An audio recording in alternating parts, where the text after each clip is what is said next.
కాంగ్రెస్ అధికారంలోకి వచ్చాక కేసీఆర్ మీద, తెలంగాణ జాతి మీద, జాతి గౌరవం మీద ఎవరు పడితే వారు ఇష్టం వచ్చినట్టు మాట్లాడుతున్నారని కేటీఆర్ గారు వ్యాఖ్యానించారు. తెలంగాణ మట్టిలో మమేకమైన వారికి, ఉద్యమాల ఉగ్గుపాలు తాగిన వారికి, ఆత్మగౌరవం పోరాటంలో కలిసి నడిచిన వారికి మాత్రమే జాతి అంటే ఏంటో, జాతి గౌరవం అంటే ఏంటో తెలుస్తుందని ఆయన అన్నారు. సమైక్యాంధ్రలో సంచులు మోసిన కొందరికి జాతి తెలియదు, నీతి తెలియదని, ఉద్యమకారుల మీదికి తుపాకీ తీసుకొని పోయిన జాతి ద్రోహులకు జాతి నిర్వచనం ఎలా తెలుస్తుందని కేటీఆర్ గారు వ్యాఖ్యానించారు.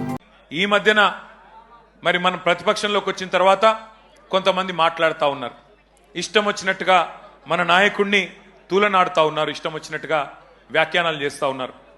జాతి మీద, జాతి గౌరవం మీద ఎవరు పడితే వాళ్ళు మాట్లాడుతూ ఉన్నారు.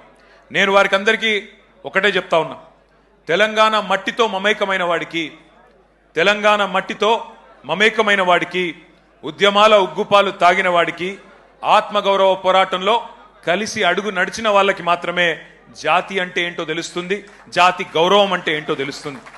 సకల జనులు స్వరాష్ట్ర సమరంలో తెగించి కొట్లాడుతున్నప్పుడు, ప్రాణాలకు తెగించి మన నాయకుడు నిరాహార దీక్ష చేస్తున్నప్పుడు, సమైక్యాంధ్రవాదుల సంచులు మోసే సన్నాసులకు జాతి తెలియదు, నీతి తెలియదు, గుర్తుపెట్టుకో. లాఠీ దెబ్బలు తిన్నోళ్లకు, జైళ్లకు పోయినోళ్లకు, తుపాకులకు ఎదురుబడి నిలబడ్డోళ్లకు జాతి అంటే, జాతి అస్తిత్వం అంటే ఏంటో తెలుసు. ఉద్యమకారుల మీదికి తుపాకులు తీసుకొని ఆ రోజు దాడికి వెళ్ళిన ద్రోహులకు జాతి నిర్వచనం ఎట్లా తెలుస్తుంది? రక్తంలో పౌరుషం ఉంటే, డిఎన్ఏలో ఉద్యమం ఉంటే, ఆత్మాభిమానం అనేది ఎక్కడన్నా నీ శరీరంలో ఉంటే నీకు జాతి అంటే ఏందో, జాతి చరిత్ర అంటే ఏందో తెలుస్తుంది.